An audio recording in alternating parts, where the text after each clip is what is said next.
Kwa majina naitwa John Seka, mimi ni wakili wa walalamikaji katika shauri la uchaguzi linaloendelea hapa katika mkoa wa Kigoma, na ni shauri la uchaguzi wa jimbo la Kigoma mjini. Katika shauri hili walalamikaji wanne ambao ni wapiga kura wanamlalamikia ndugu Clayton Revocatus Chipando ambaye anajulikana kama Baba Levo kwa namna ambavyo aliteuliwa na kuchaguliwa kuwa mbunge wa jimbo la Kigoma mjini.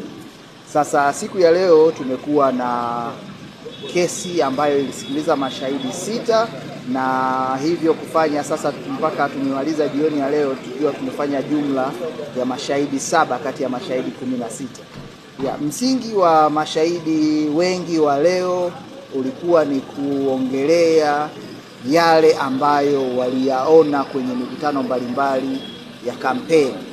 Sasa katika mikutano hiyo ya kampeni mambo mengi yalikuwa yamejitokeza ni yale ambayo ni hoja zinazobishaniwa.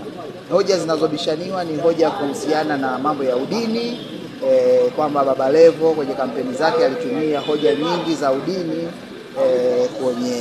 ili kuweza kupata ushindi na kuwashawishi wapiga kura. Jambo jingine ambalo limekuwa likijadiliwa sana ni hoja kuhusu matumizi ya rushwa na takrima, nalo mashahidi nao kwenye siku ya leo wameliongelea kwa kina. Jambo jingine ilikuwa ni kuvurugwa kwa taratibu za uchaguzi na sheria za uchaguzi, hasa na mambo yanayohusiana na namna ambavyo mawakala waliondolewa kwenye vituo, nalo mashahidi wameliongelea.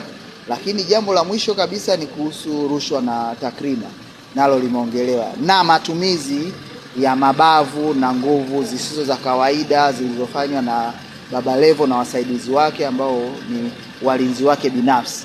Kwa hiyo hayo ni mambo ambayo mashahidi leo wameongelea kwa kina, wakiyaelezea kwenye mazingira mbalimbali na matukio mbalimbali yaliokuwa yanatokea katika jimbo la Kigoma mjini ambayo inasemekana Baba Levo aliyafanya. Kwa hiyo baada ya mashahidi wa upande wangu kuyaeleza hayo, walipata fursa ya kuhojiwa kwa kina na mawakili wa serikali na mawakili wa Baba Levo ili kuweza kung'amua au kuweka mashimo kwenye ushahidi huo.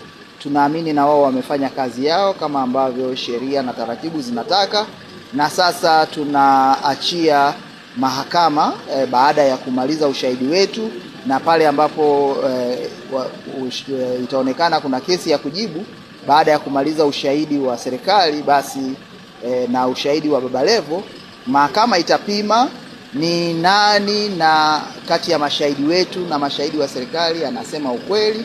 Alafu mahakama baada ya kupima mizania hiyo itaweza kufanya uamuzi kama ubunge wa Mheshimiwa Baba Levo utenguliwe au aendelee kuwa mbunge kwa sababu ushahidi haujajitosheleza. Kwa hiyo hayo ni mambo yatakayotokea mbeleni baada ya kumaliza ushahidi wetu, lakini kwa sasa siku ya kesho, siku ya Alhamisi, tutaendelea tarehe 9, tutaendelea na mashahidi wengine wa upande wa walalamikaji, alafu Mungu akijalia tukimalizana nao tutafunga ushahidi wetu.